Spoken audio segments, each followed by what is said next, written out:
Lep pozdrav iz Trbovelj, iz mesta akrobatov, kjer mladi nabudni podjetniki s svojimi idejami, svojo vizijo iščejo načine, kako bi izboljšali svet, kako bi naredili produkt, s katerim bi olajšali uporabniško izkušnjo. Današnja podjetniška zgodba, ki jo boste slišali, je v resnici drugačna, ampak v svojem bistvu izjemna. Da je lahko blejska kremšnita tudi podjetniška zgodba, da z njo lahko uspeš tudi v tujini, da jo bodo recimo jedli na olimpijadi v Parizu, je verjel redko kdo. Da bo njena kremna rezina na Expu v Milanu pri anonimnem izboru uvrščena med 10 najboljših sladic na svetu tudi.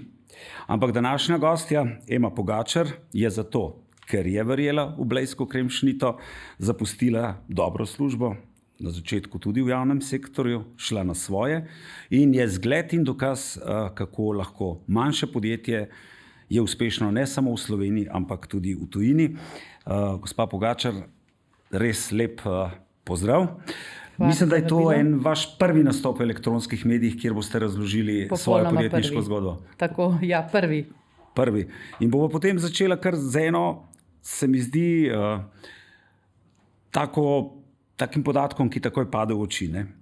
Expo v Milanu leta 2015, na katerem je sodelovalo 144 držav iz vsega sveta, vaša kremšnita pa je bila izbrana med 10 najboljših sladic na svetu. Kako je prišlo do tega? Ja, to je mogoče malo zanimiva zgodba. Pravzaprav smo prosili Jezerška, naše največje catering podjetje, da je vzel naše kremšnite na Expo v Milanu, ker bi bila to v bistvu prva predstavitev kremšnit na tujem trgu oziroma na tako velikem dogodku. In moram reči, da je trajal kar nekaj časa, da smo ga prepričali, da nam je to pač vzel. In potem je bilo v bistvu popolnoma anonimno ocenjevanje. Niti mi, niti nihče iz slovenskega paviljona ni vedel, da poteka ocenjevanje. Zbrali so sladice iz vseh držav in na koncu smo bili vsi zelo presenečeni in prijetno presenečeni, ker smo bili poleg 2 evropskih držav še ena sladica iz Slovaške in ena iz Monaka je prejela to priznanje. In so bili res uvrščeni med top 10 sladic na svetu. Kaj vam je to takrat pomenilo 10 let nazaj? To je bilo v bistvu nepredstavljivo. To je bil v bistvu taka sreča, tak ponos, da težko opišem. S tem, da največja sreča pa je bila, ker pač mi smo tudi z Gorenjske, da se nam je od trenutka, ko je bilo to objavljeno, prodaja izjemno povečala. Tako da, če rečem, da smo prej prodali, 100 kremšnit, je bilo po tej objavi je to šlo mogoče na 1000. Tako da uspešno. Kdo pa je sploh nesel te vaše kremšnite v ocenjevanje? Vi sploh niste vedeli, čeprav razumem, da jih ocenjujejo? Nismo vedeli, niti mi, niti nihče iz slovenskega paviljona, niti Jezeršek kot nosilec cateringa. Tako da v bistvu mi smo bili o tem obveščeni, ko so bili rezultati javni. Tako da to je bilo v bistvu ocenjevanje popolnoma anonimno. Tako da se nismo mogli ne prijaviti na tekmovanje oziroma ocenjevanje in sploh to nam nam predstavlja še večje zadovoljstvo, ker smo bili izbrani brez kakršnih koli priprav oziroma popolnoma anonimno. Koliko blejskih kremšnit naredite na dan 10 let kasneje? Ja, rečem, mi smo začeli leta 2009, to pomeni, trenutno teče 16. leto našega delovanja.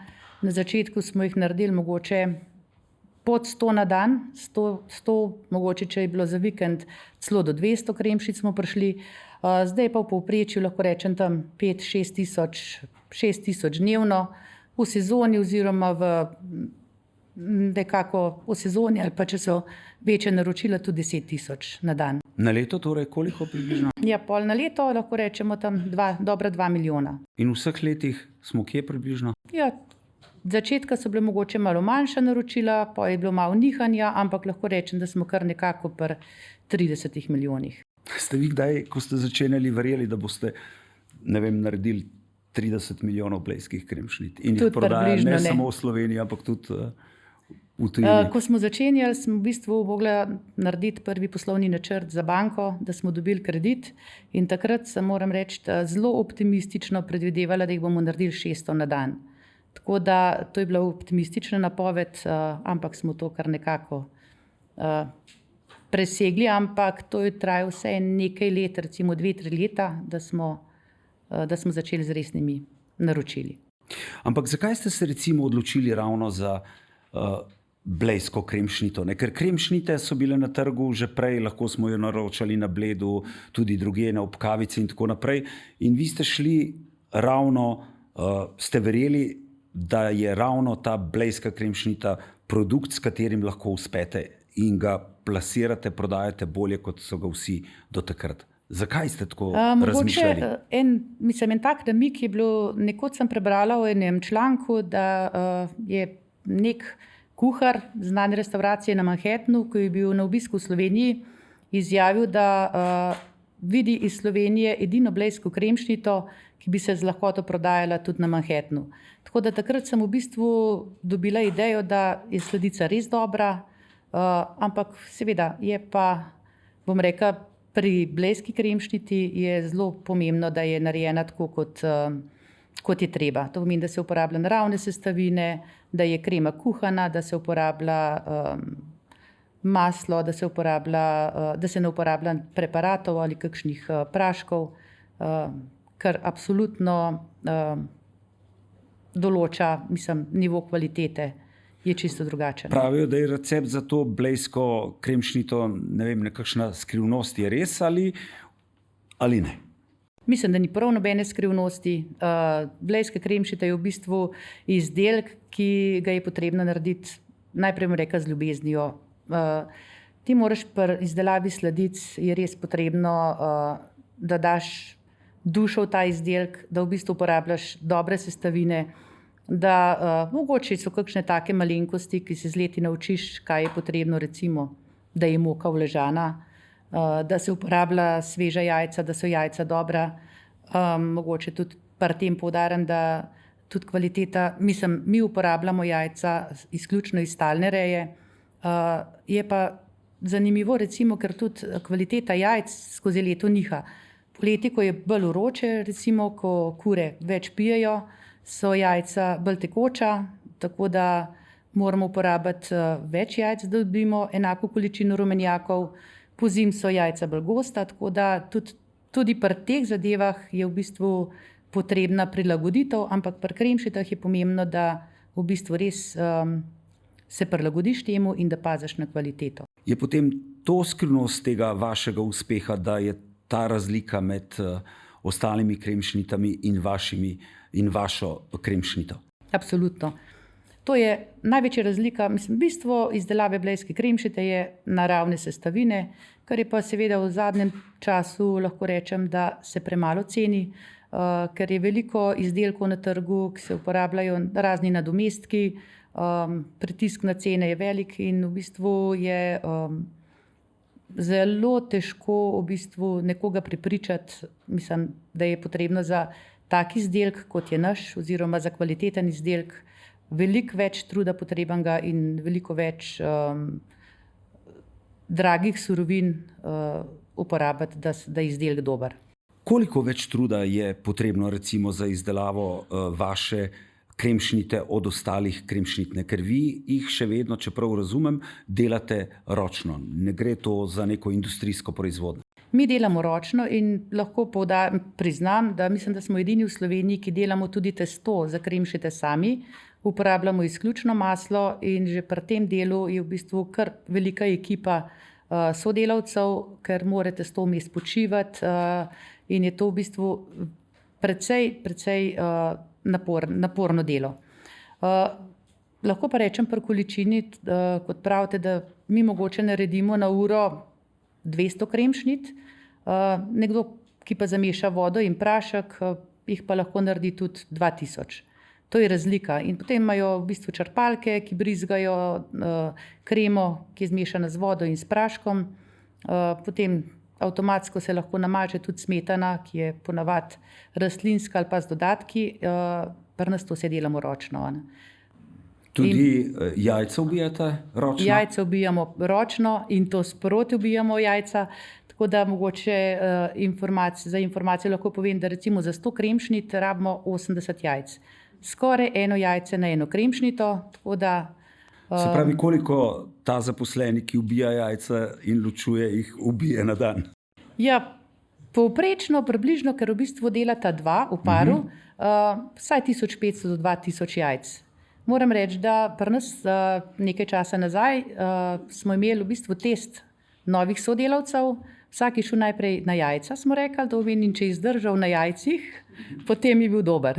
Je dober tudi za ostalo. A kdo konstantno zdrži na teh jajcih? Ali je to delovno mesto pri vas, kjer največ ljudi zaposlenih rotira? V bistvu smo toliko korektni oziroma fair delodajalec, da rotirajo. Vsi rotirajo, tako da se menjavajo na jajcih. Ko sem bil pred leti, se spomnim prvič pri vas in sem gledal to vašo proizvodnjo, ste mi takrat dejali, da so najboljši za ta posel hokejisti, ker so potrpežljivi in se vidi, da imajo disciplino. A to še drži ali ste spremenili mnenje? Bom rekla, da še drži, absolutno. Jesenice, sedež imamo na Hrušici in tam je bilo veliko hokejistov, tako da smo najprej zaposlovali kar hokejiste, najprej prišel eden, je pripeljal svoje prijatelje in moram reči, pa zdaj ne samo hokejiste, pa nas smo jo kar nekako prednost športniki, ker moram reči, vsi, ki so se ukvarjali s športom, imajo disciplino, imajo tudi moč v rokah, imajo eno odgovornost in to moram reči, da nekoč me je še ena punca spraševala, če zaposlimo, da je pač tudi igra sin košarko, ker je slišala, da zaposlujemo samo športnike, ampak v bistvu ni to tako. Tako da vsekakor je pa prednostno. Če še ostanemo malce pri teh jajcih, kako potem poteka to ločevanje? Ker za proizvodnjo jih je treba ločiti. Pri nas ločujemo jajca ročno. S tem, da smo naredili, imamo enega lokalnega špenglarja, ki nam je naredil eno tak pripomoček, 20 cm tako ploščico in mi na to ploščico ubijemo jajce in se potem rumenjak popelje po toboganu, beljak pa steče spodaj. Tako da moram priznati, kupili smo tudi stroj za ubijanje jajc, ampak zaenkrat nam ta stroj še ne pride v poštev, zato ker je prehiter oziroma ugotovili smo, da če jajca nekaj časa stojijo, to ni dobro. In mi v bistvu kvaliteto zagotavljamo s tem, da so jajca vedno sveže ubita in je to delovno mesto ločeno, ker jajca so pač res lahko vir in salmonele in so zelo občutljiva stvar. Tako da jajca ubijamo ročno, zdaj moram reči, tudi zbiramo lupince. Kaj z lupinami naredite? Lupine pa v bistvu velikokrat jih vzame kdo za kakšna gnojila. Zdaj v tem času oziroma pa vsako leto jih zbiramo za blejsko noč, tako da mislim, da smo eni redkih, ki imamo toliko jajc, da naše lupince plavajo za blejsko noč na Blejskem jezeru in so bile tudi v bistvu tudi na Bohinjskem jezeru, tako da če bi kdo rabil lupince, pri nas se dobijo. Če zdaj prav razumem, vi ste ena največjih uporabnic jajc v Sloveniji. Koliko jih pa, recimo, do zdaj, da tako rečem, koliko ste jih ubili? Če je 30 milijonov kremšnit jajc? Zdaj, če smo tako, če rečemo nasplošno, za 30 milijonov kremšnit je bilo to vsaj 25 milijonov jajc. Pa če računamo, da to, če jih rečemo, da jih dnevno porabimo cirka 5000, to pomeni, da vsaj 6000 kur mora nesti jajca za nas. Zato, ker ne znese vsak dan kura eno jajce, ampak v bistvu je to kar zahtevno. Nekaj časa smo imeli lokalnega dobavitelja, ki ni mogel več slediti, tako da zdaj imamo pa pogodbo s podjetjem tukaj v Sloveniji s 3 kmetje, ki imajo v bistvu certifikat. Imamo tudi certifikat Agrovet, da je talna reja in so jajca vedno kontrolirana. Tako da mislim, da 3 kmeti delajo samo za nas. Vi velik del kremšnit prodate v Avstriji. Kako vam je uspel preboj v Avstrijo? Ja, težko, pa to je kar nekaj časa trajal. Moram reči, da smo nosili vzorce vsaj 3 leta. Znosili smo že vzorcev za skoraj celo vas, bi lahko v bistvu bi se najedali prebivalci ene manjše vasi, ampak po 3 letih so se pa recimo le omehčali, tako da Trenutno je naš največji kupec Hofer Slovenije in tudi Hofer Avstrija. Pa moram priznati, da v bistvu so nekako na prehrambnem področju kar lokalpatrioti, tako da zelo težko je priti s kakšnemu drugemu izdelkom, ampak blejska kremšnita pa mislim, da tudi v Avstriji nima konkurence. Ampak kako je potekalo to ocenjevanje, ne, ko ste vi potem nosili to kremšnito, da so jo ocenjevali in jo potem uvrstili na svoje prodajne police? Ne, se je vedelo, ne vem, ta kremšnita je od Eme Pogačar, ta je od drugega proizvajalca in tako naprej. Kako poteka to ocenjevanje recimo v Hoferju, da prideš? Kaj so vam povedali? Kako točno poteka, ne vem, ampak vem, da na začetku je bilo rečeno, da v bistvu imajo oni komisijo, ki se ukvarja samo z ocenjevanjem izdelkov in potem oni to pokušajo pod šifro, tako da se ne ve, katero podjetje stoji za kakšnim izdelkom. Moram reči, da to mi tudi v bistvu zelo veliko pomeni, da nismo prišli nekako na police zaradi mogoče kakšnih priporočil ali pa kakšnih vez, ampak v bistvu je bila naša kremšnita ocenjena na podlagi kvalitete. Ampak zanimivo je, ne, da se vaša kremšnita dobi tudi v McDonald'su, ne, da če rečeva, ne, v verigah hitre prehrane. Kako ste prišli sploh na idejo, ne, da ne vem, v takem tipu gostinske ponudbe, ne, da bi ponudili tudi kremšnito? No, moram priznati, da ta trenutek jo ni v McDonald'su, zdaj smo imeli 5 let, trenutno smo zamenjali, ker oni menjajo sortima in imamo v bistvu imamo v McDonald'su višnjev štrudel, ampak bo naslednje leto ponovno kremšnita. V McDonald'su je bilo pa v bistvu prav zanimiva zgodba, to smo pa videli, da so začeli prodajati sladice in sem rekla, zakaj ne bi prodajali tudi naših kremšnit, če imajo že ostale sladice. In je tudi trajal kar 2 let, preden so sploh resno dojeli, da mi to resno mislimo. Najprej so nam povedali, da to v bistvu, da je McDonald's resno podjetje in da ne prideš kar tako zraven in da je potrebno ogromno teh certifikatov, papirjev, potrdil. In moram reči, da je trajal 1 let, da smo zbrali vsa ta potrdila in potem po 1 letu smo spet potrkali na vrata, pa so nam pa že rekli. Očitno smo bili dosti vztrajni. Kje zdaj, katere trge zdaj napadate? Še Avstrijo imate Slovenijo, slišim, da je bila brejska kremšnita tudi že v Londonu. Tako je. V glavnem, zaenkrat imamo, ker imamo samo sveže kremšnite, to je problematičen izdelek, ker ima samo 6 dni roka trajanja in to je zelo, zelo v bistvu težko priti na kakšen trg, ker v bistvu umetne kremšnite, pa če rečem kremšnite, ki niso iz naravnih sestavin, imajo daljše roke trajanja. Z našim rokom trajanja smo prišli recimo do Dunaja, tako da mi vozimo dnevno sveže na Dunaj, do 500 km lahko to dosežemo in zato smo se par let nazaj odločili, da bomo mi probali to zamrzniti. In smo razvijali zamrznjeno kremšnito. Moram reči, da nam je zdaj to uspelo. S tem, da smo se pa predstavili, zamrznjeno kremšnito smo se prvič predstavili tudi na olimpijskih igrah v Parizu, kjer smo dobili tudi zelo dobre reference. Zato smo se pa letos, to je bilo letos pred 2 meseci, udeležili tudi dogodka Taste of Europe v Londonu. Tam se pa predstavljajo evropske države z novimi izdelki in moram reči, da mislim, da smo bili edini iz Evrope, ki smo nabasali kremšnite v avto in se odpeljali v London, postavili stojnico in bili zelo, zelo lepo sprejeti. Za vas pravijo, ko ste ravno to, ne, ko pravite, da ste nabasali kremšnite v avto in jih odpeljali v London, ne? Ko sem v eni družbi govoril, kdo bo moja naslednja gostja, pa sem rekel Ema Pogačar, so rekli, ja, ona pa čez vikend, če zmanjka v gostilni ali kjerkoli kremšnit, jih ona, kljub temu, da je lastnica, da ima veliko zaposlenih, pripelje sama, če je treba in se takoj odzove. Absolutno, to pa drži. Ta informacija pa absolutno drži, tako da... Ampak zakaj ne bi bilo treba, ne? Verjetno imate kakšnega dežurnega, ali ne? Ne, v bistvu nimamo, ker pri nas delamo od nedelje do petka.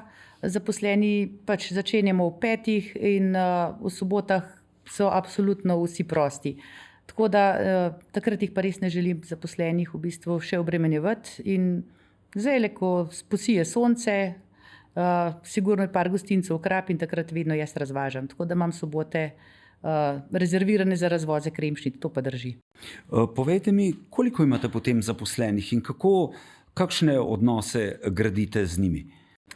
Trenutno imamo redno zaposlenih 38 sodelavcev, potem imamo še imamo še 3 prek invalidskega zavoda, tako da vseh skupaj nas je v bistvu tam 45, 45 polet, tudi kakšni študenti, tako do 50. Odnosi, bistvo vsakega podjetja so pa sodelavci, tako da absolutno skušamo graditi dobre odnose, prijateljske odnose, tako da mislim, da sodelavci so pa bistvo podjetja. Ampak zdaj zelo veliko delodajalcev pravi, da je težko priti do delavcev, do ljudi, ki so še pripravljeni delati. Imate vi iste težave ali ne? Moram reči, da ne. Absolutno ne. Pri nas Zakaj ne po vaše? Vsak teden dobimo kakšno prošnjo. Mogoče tudi zato, ker smo ena redkih prehrambnih podjetij na tem območju. Pa vsi tisti, ki so delali nekoč v gostinstvu, recimo je precej bolj neurejen delovni čas, pri nas je delovni čas nekako urejen. Mi delamo dopoldne, zaenkrat samo dopoldne, če je kakšna sila, recimo imamo tudi 2 izmeni, imamo urejen delovni čas, trenutno tudi naročila niso, da bi rekla, tako velika, da bi, če kdo želi prosto, dobi prosto, tako da imamo nekako odnos s sodelavci, tako da to se pa lokalno razširi informacija. Pravite, da naročil ni toliko, kot jih je bilo. Kaj to pomeni, da se že pozna malce kriza gospodarska? Mislim, da ja. Najprej v bistvu mi smo začutili, na področju prehrane zelo malo se govori na področju prehrane o problemih, ampak če gledamo kakorkoli, tudi reklame, vsi poudarjajo samo cene in cene, tako da nihče ne reče, pridite k nam po dobro kvaliteto, ampak je v bistvu, bom rekla, konkurence niti nimamo, ampak problem je v bistvu z nizkocenovnimi izdelki. Tako da ljudje se nekako pripravljajo na krizo, mislim, da je v bistvu kupna moč že pada. Se pozna tudi naročila, recimo, če nekdo včasih naročil 100 kremšnitih, zdaj naroči 70, 80, tako da so naročila upadla. Je pa dejansko se pozna, da prihaja kriza, vsaj na področju prehrane. Tudi, kar se opaža se porast prodaje cenejših, to pomeni pekovskih izdelkov, kruha, žemljic in teh zadev, najcenejših izdelkov, slaščice so pa v upadu. Pa zakaj vi tako vztrajate pri tej lokalni proizvodnji, da vseeno, kljub temu, da ljudje mogoče še vedno se premalo zavedajo, kakšna je ta razlika, da ne rečete, v redu, bom pa še šla v masovno proizvodnjo, pa bom spustila cene, pa mi bo šlo naprej. Moram reči, že nekajkrat mi tudi ta misel šla skozi glavo, ampak zelo hitro je šla mimo, zato ker edino potem nas ljudje prepoznajo. To je edina naša prednost in ne bomo popuščali pri kvaliteti. Mi imamo zelo ozek izbor izdelkov in za vse izdelke, kar jih imamo in kar jih imamo na trgu, lahko zagotovim, da so res kvalitetni. Če bomo začeli delati nizkocenovne izdelke, nas lahko vsak, ki bi postavil en stroj, naredi hitrejše, cenejše in lahko, hitrejše in cenejše. Tako da to je naša edina prednost. Kakovost in naravne sestavine, tako. Kot pravite, poleg kremšnite, kateri so še izdelki, ki ste se jih potem, ko se je to postavilo, lotili, ki jih še prodajate? Moram priznati, ko smo mi začeli, smo želeli optimizirati proizvodnjo. Začeli smo samo s kremšitam in tudi pakirali smo jih samo v 2 vrsti pakiranja. To pomeni v škatlo ali v paketek po 2 kosa. Tako da nismo imeli veliko stroškov za embalažo in da nismo imeli veliko stroškov z načinom prodaje. Šele po 2 letih smo 100% povečali naš izbor, to pomeni, da smo dodali še štrudel. To pomeni, iz enega izdelka smo šli na 2. Trenutno proizvajamo mogoče 10 izdelkov, ne več. Zelo ozek izbor imamo, določeni proizvajalci imajo tudi po 100 izdelkov različnih, mi se držimo zelo, zelo ozkega asortimana. To pomeni največ imamo kremšnit, potem delamo tudi šamrole, delamo gibanico, garmado, slano pecivo, takih malo malenkosti, kakšne poletne lončke, ampak asortimana nismo dosti širili, ker želimo v bistvu te izdelke, ki jih delamo dobro in ki jih znamo narediti, razširiti na druge trge. Ampak če se ne motim, zdaj razvijate torto Planica, če prav razumem. Tako je, ja. No, to je pa čisto sveža informacija.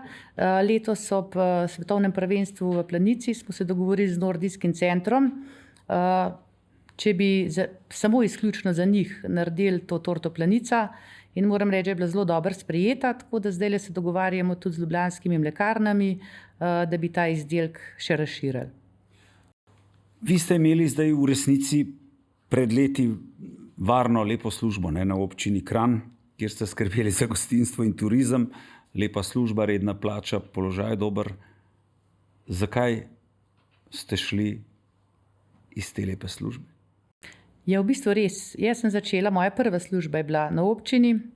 Moram reči, da je bilo res lepo. Ni bilo nič mi ni bilo hudega, ampak potem je enkrat rekla sodelavka, če si enkrat 7 let na občini, si pa do penziona. Sem rekla, ne, to pa jaz verjetno ne bom, in sem po 5 letih zamenjala. Tako da jaz sem pa v bistvu zamenjala kar nekaj služb.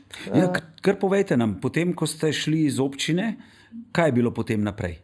Iz občine sem najprej šla v Avstrijo za 1 leto v eno šolo za turizem in potem sem šla pa v živila, takrat je bilo to ena večjih trgovskih podjetij. Sem šla za vodja gostinstva, ker sem prevzela kar 28 lokacij gostinskih, to pomeni restauracije, hotel, 2 hotela, tako da je bilo kar zahtevno, in potem sem v bistvu več ali manj vztrajala v tej branži. Potem sem šla tudi na Kompas, sem bila vodja podružnice Karavanke, ker sem pokrivala špedicijo, trgovine in gostinstvo. Od tam sem šla v Par hotel, kjer sem bila direktor hotela, in nazadnje sem prevzela še, oziroma ne čist nazadnje, sem prevzela vodenje turizma v Sportini. Ampak potem sem pa rekla, zdaj grem pa jaz na svoje, in sem začela pač s pisarniškim delom. Najprej sem odprla SP in sem imela pač izdelavo poslovnih načrtov. Pa sem ugotovila, da ta pisarniški del ni toliko zame, in bom rekla, zelo pozno, če zdaj računamo, pri 42 letih šele sem se odločila za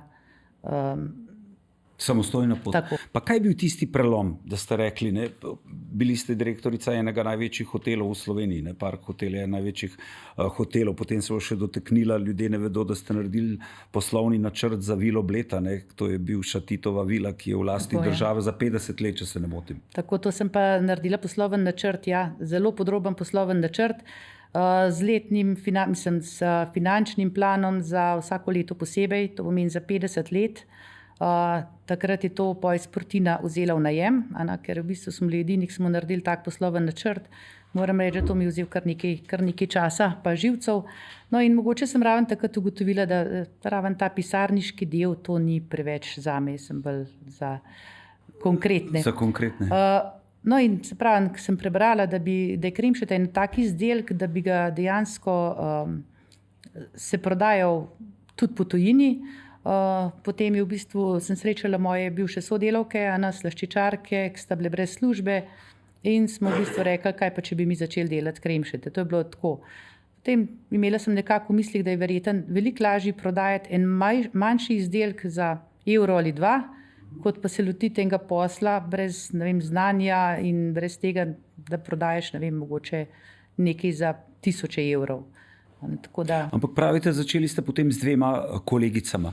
Kako je potem to izgledalo? Kaj, vi ste potem delali tudi vse, ali ste takoj začeli prodajati? Kako ste sploh potem prišli na ta plato in tam ste še vedno? Pravzaprav sem se zmenila z 2 in ena od teh mi je en dan, preden bi začeli, sporočila, da ne upa privat, tako da sem ostala sama z eno slaščičarko. In prvi dan, ko smo začeli, sem rekla, kaj lahko pomagam, ker jaz nisem slaščičar in ne znam, še danes ne znam kaj dosti delati v kuhinji.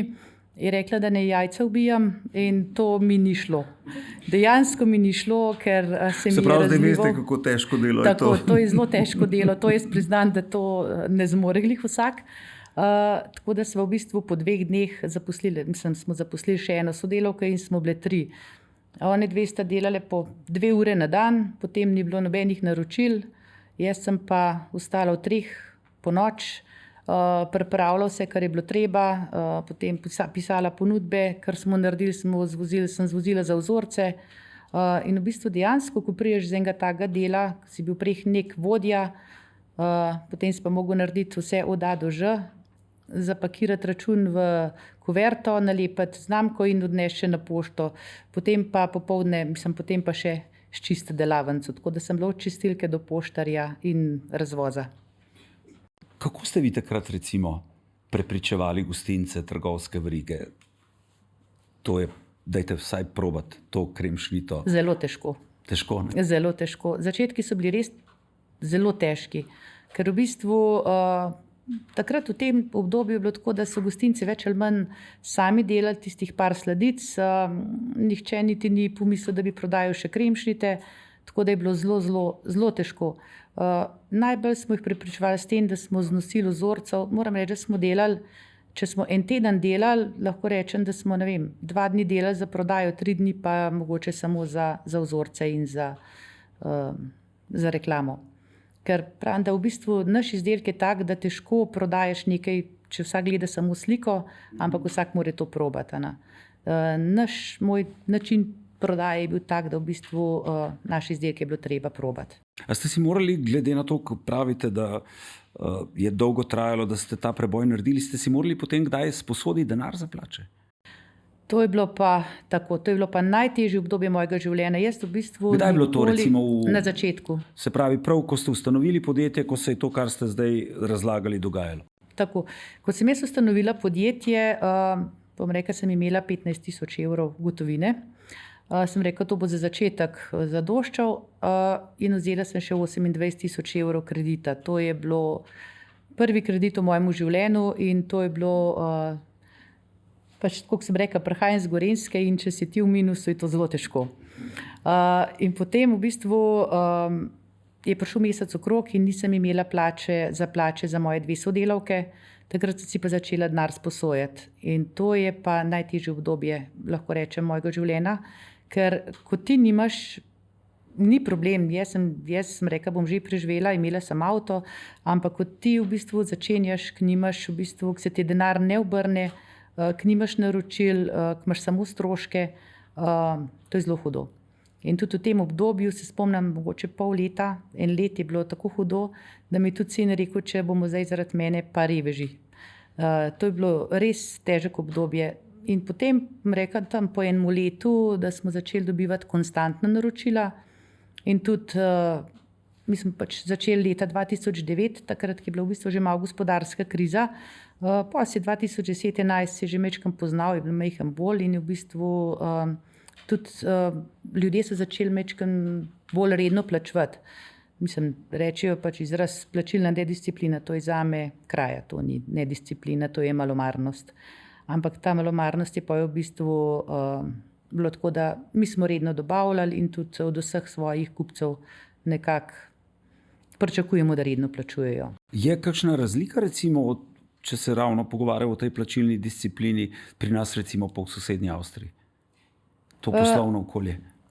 Moram reči, da najprej sem mislila, da je v Avstriji veliko bolj to urejen, zdaj pa po izkušnjah vidimo, da imamo pa tudi mi imamo zelo malo neplačnikov, mogoče 5%, ampak raven tak procent je tudi v Avstriji. Tako da je mi imamo redne stranke, ampak par se jih vedno najde, ki ne bodo plačali, ampak je to v Sloveniji ali v Avstriji isto. Je Hofer kdaj zamudil s plačilom? Hofer pa moram reči, pa zamudil v vseh letih, zdaj delamo 14 let že s Hoferom. Enkrat so zamudili s plačilom in smo dobili opravičilo, kjer si je podpisal 5 direktorjev in so napisali, da je prišlo do izpada informacijskega sistema in od tega trenutka niti 1 dan niso zamudili več s plačilom, tako da plačila so redna. Najbolj pomembno je, da so redna plačila, ker če nekaj delaš, pač moraš v tem roku, ki je dogovorjen, dobiti tudi plačano. Če pobrskate po spominu, zdaj 1 leto je bilo te borbe s posojanjem denarja in tako naprej, a se spomnite, katero je bilo recimo to prvo večje naročilo, da potem so stvari stekle? Ja, to pa nikoli ne pozabiš. Prvo večje naročilo je bilo pa v bistvu, ko smo začeli delati za enega pač Avstrijca, ki je imel svoje prodajalne v Avstriji, tako da smo dobili prvo naročilo, pa rečem, večje iz Avstrije. Šla sem pač po trgovinah, sem poiskala enega in je nam začel, rečemo, dobro, če rečemo 300 kremšnit na dan je vzel in to je bilo za nas že kar nekaj, en reden posel. Vi ste bili članica svetovalne skupine vlade v času covida.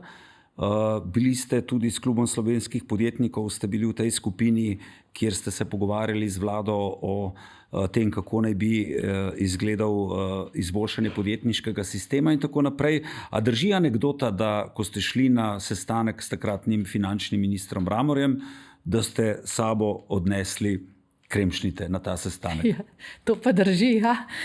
Ampak to, kaj je rekel? Je že kdo mu prinesel kdaj na kakšen sestanek, kakšno kremšnito ali pa kaj, da se človek posladka? Absolutno ne. To je pa res zanimiva anekdota. Ja, to smo šli na en sestanek. Kako je to bilo? Ja, v bistvu moram priznati, da smo se dogovorili za sestanek. Ne vem, ki so sploh mene še vzeli s sabo, ampak to sta bila gospod Batagel in gospod Akrapovič, ki sta bila pač tudi točna na sestanku. Jaz sem najprej zamudila, ker nisem imela v Ljubljanki parkirati. Vzela sem ogromen kremšnit s sabo, ker nisem vedela, koliko je tam ljudi, da jih ne bi zmanjkal. In sem prišla s kremšnitom, moram reči, da sploh nobena druga stvar ni bila več važna kot pa kremšnite. Tako da to je bila ena taka zanimiva anekdota, tako da imajo tudi. Ampak vi ste znani potem, da kamorkoli pridete, da če veste, da bodo ljudje, prinesete sabo kremšnite. Od kje vam ta pozornost? Zakaj jih prinesete? Kaj je vzgib tega, te res lepe geste? Zato, ker jaz vem, da imajo kremšnite vsi rad. Zato, ker v bistvu prodaja kremšnit, nikoli ne veš, kdo te bo kje priporočil. Kdor bo probal kremšnito, bo rekel, te so pa res dobre, kje se pa to dobi. In mi zelo malo damo denarja za reklamo ali pa za promocijo. Mi v bistvu vse, kar v bistvu damo v obliki izdelkov. Podpiramo tudi lokalne te športne klube, predvsem otroke in to. In v bistvu zato nas ljudje poznajo. Po izdelkih. Če bi mi imeli reklame na letakih, zelo težko v bistvu odtehta ta okus kremšnite. Tako da jaz mislim, da je to razveseljevanje ljudi. Imate 2 sinova. Koliko sta vpeta v podjetje? Sta že kaj ali ju ne zanima? Moram reči, da ko smo začeli s podjetjem, jih absolutno ni zanimal popolnoma nič. Moram reči, celo smešen se jim je zdel, da se bomo mi ukvarjali s slaščičarstvom. A res, kakšni so bili komentarji? Ja, da to ni bodočnost, da če bomo zdaj slaščičarji, da to pa se ukvarjajo šiptarji ali pa da to ni za nas. No, potem pa v bistvu, ko ste videla, da v bistvu jaz sem se zelo trudila in zelo pozitivno smo to tudi nekako dojemali. Tako da starejši sin, ki je zdaj star 28 let, dela že 4 leta v podjetju, moram reči, da je zelo, zelo priden. No, tudi mlajši sin je pa od oktobra, je tudi pol leta v podjetju, tako da sta oba zelo, zelo, moram reči, angažirana in zelo vesela sem, da je tako stanje. Pa sta začela na vrhu ali sta morala ona tudi čez vse te procese, recimo tudi ubijanja? Ja, mlajši, starejši sin, ki je začel, absolutno je začel čist na dnu. On je začel s pomivanjem plehov in potem je bil dolga časa, je ubil jajca. Tako da je šel čez vse faze, potem naučil se je vse faze, moram priznati, da zna več kot jaz. Zna narediti testo, trenutno pa pač dela, kjer je potreba. Tako da on obvlada vse faze. Mlajši je pa v bistvu doštudiral tudi na Dunaju in je zdaj v bistvu šele začel, tako da on pa še ni šel skozi vse faze, to ga še čaka. Če ga še čaka. Ja. Povejte mi, starejši sin, kam je nazadnje peljal recimo kremšnite na poskus, na testiranje? Recimo, oba sta šla v London. V London sta jih peljala, to je bilo zdaj 2 meseca nazaj. 2 dni nazaj, recimo, je mlajši jih peljal v Budimpešto, tudi ene vzorce, tako da sta kar, ja, če je potrebno peljati, peljeta, kamor jih pošljemo. Torej, to pomeni, da je vaša strategija širitve podjetja oziroma prodaje skoncentrirana na teh 500 kilometrov, kot ste dejali. Se pravi, da lahko dnevno vi dostavite, ne vem, Budimpešto in tako naprej te kremšnite zaenkrat. Tako. Kar se tiče svežih izdelkov, imamo radi tam 500 km, ker vemo, da to lahko v enem dnevu dostavimo in tudi recimo na Dunaj dostavljamo 6-krat na teden, dnevno sveže. Kar so pa bolj oddaljeni trgi, kar dejansko res mislim, da je bodočnost tudi teh zamrznenih izdelkih, kjer je v bistvu pomembno, da ne izgubijo na kvaliteti. Nam je pa absolutno pomembno tudi, ne vem, trenutno smo bili v Londonu, nekaj smo pošiljali tudi ponudbe po drugih državah, recimo smo ugotovili, da imajo zelo radi sladko v arabskem svetu, tako da če bo.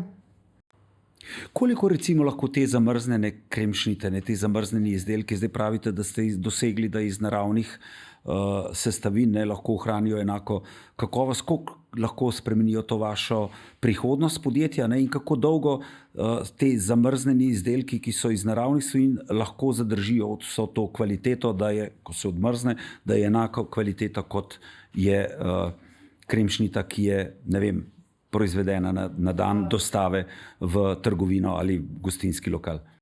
Ja, zamrznjene kremšnite dejansko rok trajanja je pol leta.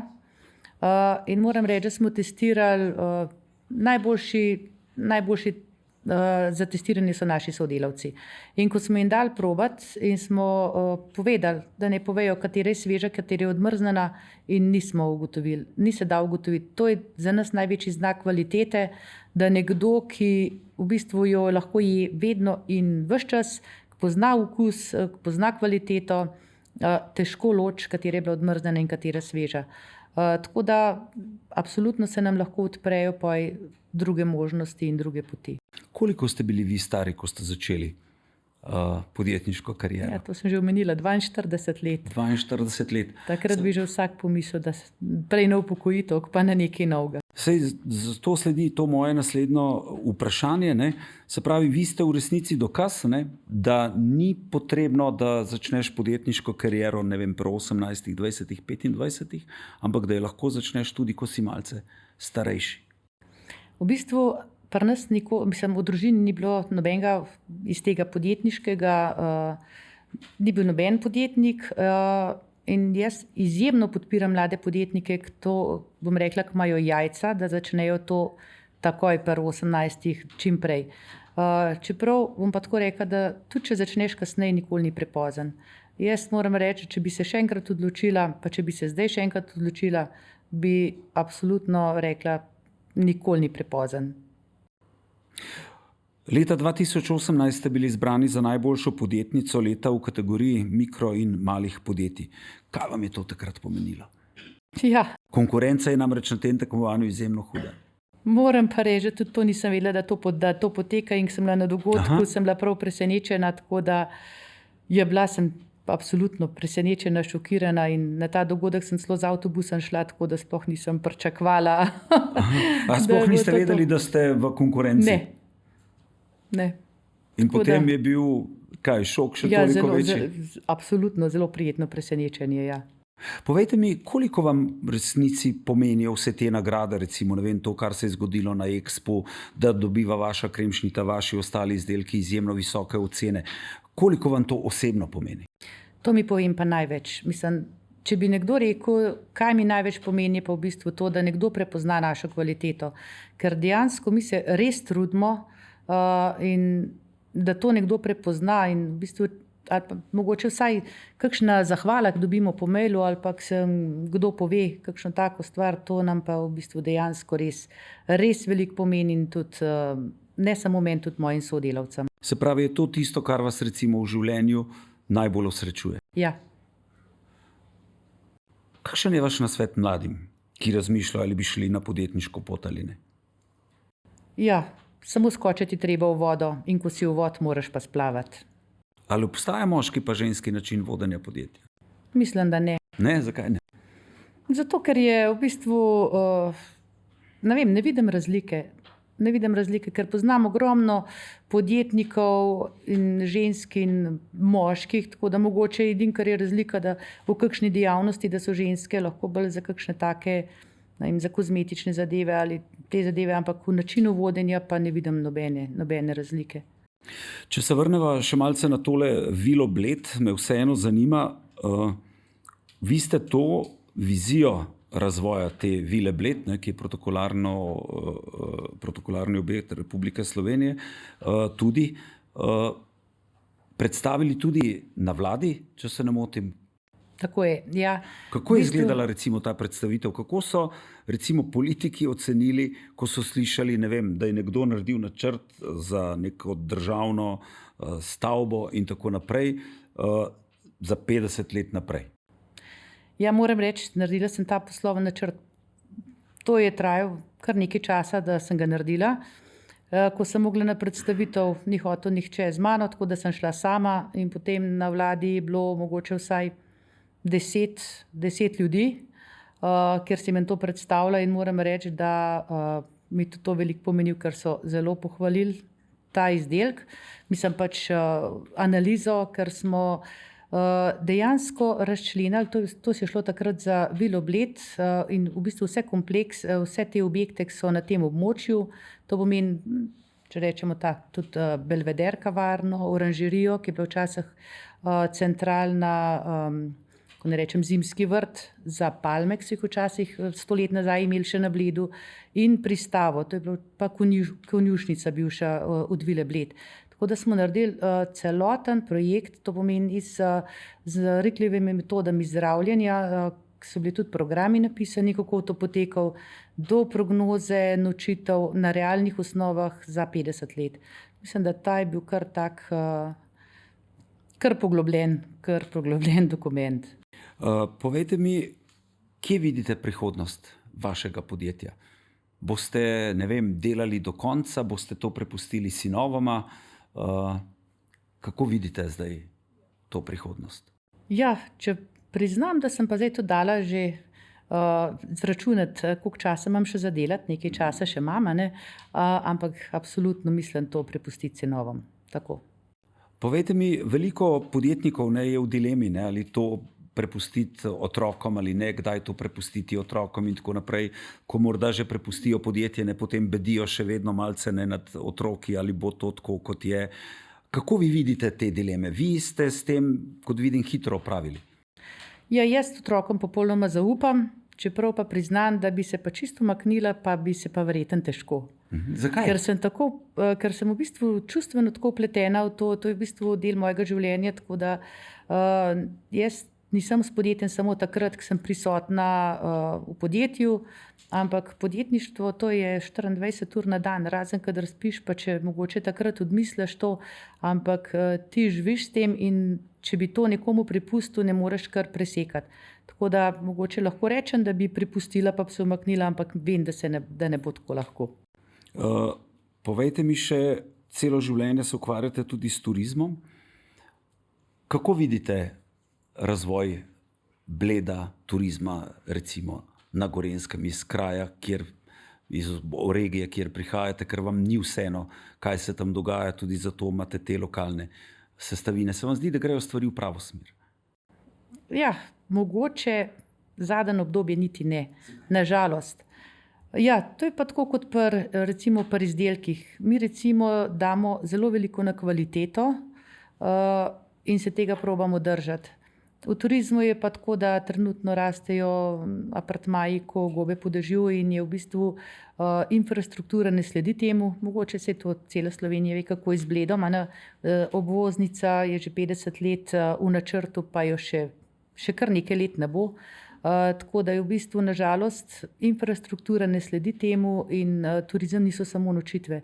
Ni pa premalo je v bistvu teh spremljajočih dejavnosti, premalo je v bistvu dogodkov, doživljajev in tega. Tako da mogoče imam jaz nekako v dolgoročnem načrtu, da bi naredili tudi, če bo prilika, recimo, da bi proizvajali kremšnite, da bi bilo možen ogled tega za turiste, ker turisti iščejo doživljaje, iščejo nekaj, da vidijo nekaj, kaj se v kraju dogaja, in tega je v bistvu zelo malo, zato se pa tudi doba bivanja krajša, zdaj pa doba bivanja povprečno 2 dni ali pa še manj.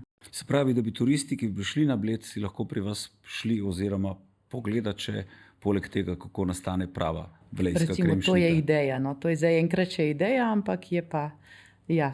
Vidim, da vam jih ne bo zmanjkalo, zdaj pa greva na vprašanje gledalcev. Kako vam je kot ženski v poslovnem svetu? Ste to kdaj čutili kot prednost ali omejitev?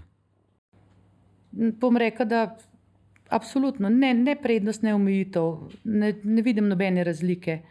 Tako da edina taka stvar, da rečem, da sem čutila, kaj je to moško ali pa žensko, recimo način, ko sem šla enkrat na en razgovor in sem tam v bistvu že na razgovoru povedala, da iščejo moškega. In sem rekla, pač, če niso ugotovili po mojemu imenu, da moški nisem, da pa v bistvu nima smisla, da hodim na razgovor. Že je bila to edina taka stvar, da sem občutila, ne vem, kot moško ali žensko, ne vem, razločevanje, drugače pa jaz ne vidim nobenih razlik. Ste kdaj resno pomislili, da bi nehali in šli nazaj v redno službo? Ne bi šla in sem rekla tudi... Tudi takrat, recimo, ko si bilo treba sposojati denar za plačo, nikoli? Takrat, na začetku, ki je bilo tako hudo, sem rekla, zdaj pa ne morem, ker je v bistvu, ker sem skočila v vodo in ker moraš splavati, ne moreš pustiti. Takrat sem pomislila, ja, če bi šla nazaj, če bi se povrnila pol leta nazaj na začetno točko, takrat v tem trenutku bi rekla, pustimo se skupaj in ne gremo to. Ampak, ko pa to prebrodiš, te najtežje začetke, začetno fazo, od tega trenutka naprej pa nikoli več. Tako da tudi mislim, da me je enkrat vprašala kolegica, kako se imam, sem rekla, da imam, moram reči, najboljša stvar, kar je, da imam zelo dobrega šefa, ker sem si sam svoj šef. Kaj vam je za konec prineslo podjetništvo v vaše življenje? Moram reči, da mi ga je zelo, zelo obogatil. Tako da, če imaš ti redno službo, nekdo, ki je zaposlen, gre pač v službo in popoldne, ko zapre vrata za sabo, razmišlja čisto druge stvari. V podjetništvu imaš pa lahko toliko idej in v bistvu zelo, zelo dobro je, če lahko kakšno tako stvar, se po majhnih korakih, ampak da kaj uresničiš, kar recimo in rečeš, to je pa moja ideja in lahko sem to sam nekako sodelavci premaknil.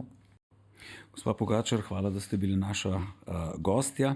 Sledi predstavitev mladih akrobatov, so v vaši stroki Sandi Planinšek in Eva Klinec, Sugar Queen Akademija.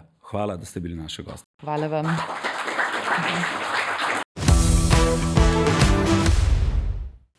Se vam je kdaj zgodilo, da ste ugriznali v neko hrano in v tistem momentu vas je spomin ponesel nazaj v preteklost, v nek dogodek, ki ste mislili, da ste ga že pozabili.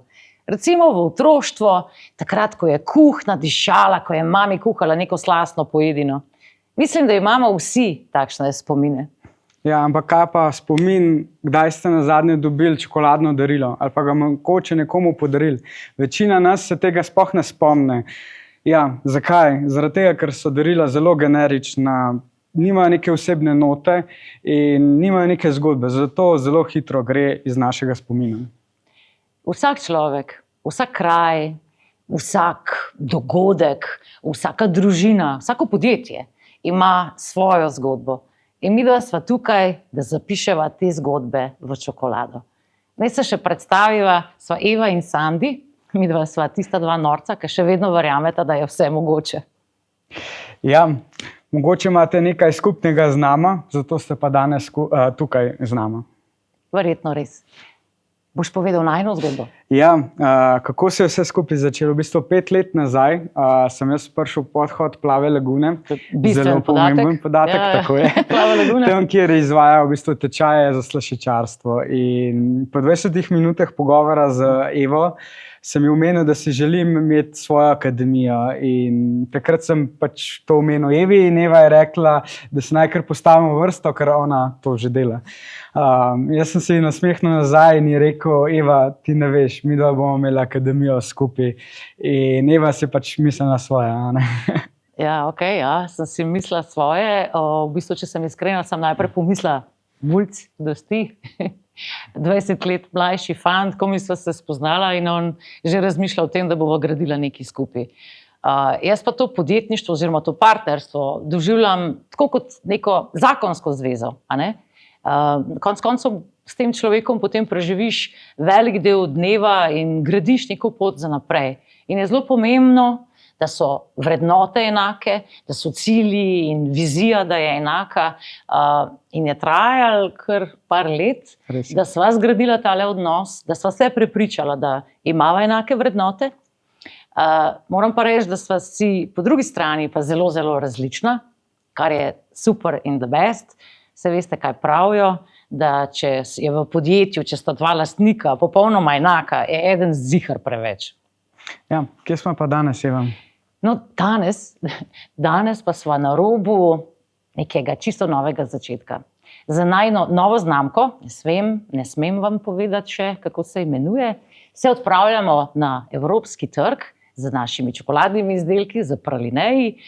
Lahko pa rečem, da so nekaj posebnega in da so kvantni preskok od vsega, kar ponuja konkurenca. Ja, tako je. V bistvu najni pralineji, v bistvu tudi čokoladni izdelki so personalizirano izdelani dejansko za stranko, kot so hoteli, restauracije ali pa podjetja. In kaj jih dela drugačne od ostalih, je predvsem to, da skupaj z stranko kreirava okus, doživetje in emocije, ki jih želijo svojim strankam ali podjetnikom, pač svojim poslovnim partnerjem predati naprej.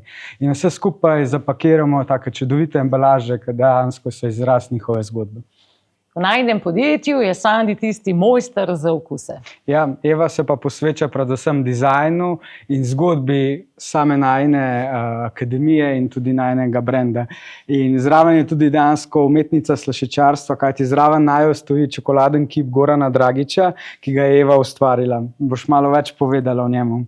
Ja, torej, za tem čokoladnim kipom sem želela ujeti moment, ko Goran Dragić postaja rdeč zmaj. Torej, njegov vzdevek je Red Dragon in hotela sem ujeti tale moment, od zadaj ima tudi špičke in cel je rdeč. In iz prstnega koša si je strgal svoje srce v obliki košarkaške žoge, kar pa nekako predstavlja to njegovo dobrodelnost v košarki. Ampak brez skrbi, tega danes ne bomo pojedli, ne? Ja, pojedli bomo v bistvu našo zgodbo. Pa ne dobesedno, v bistvu pojedli bomo naše pralineje, ki jih imate zadaj razstavljene. In vsak pralinej dejansko ima svojo čustev in svoje ime. Midva vas pa povabiva, da se na koncu še malo podružite z nama, pa nama povejte, če sva zadela te občutke, če čutite enako kot midva. Pa dober tek. Hvala.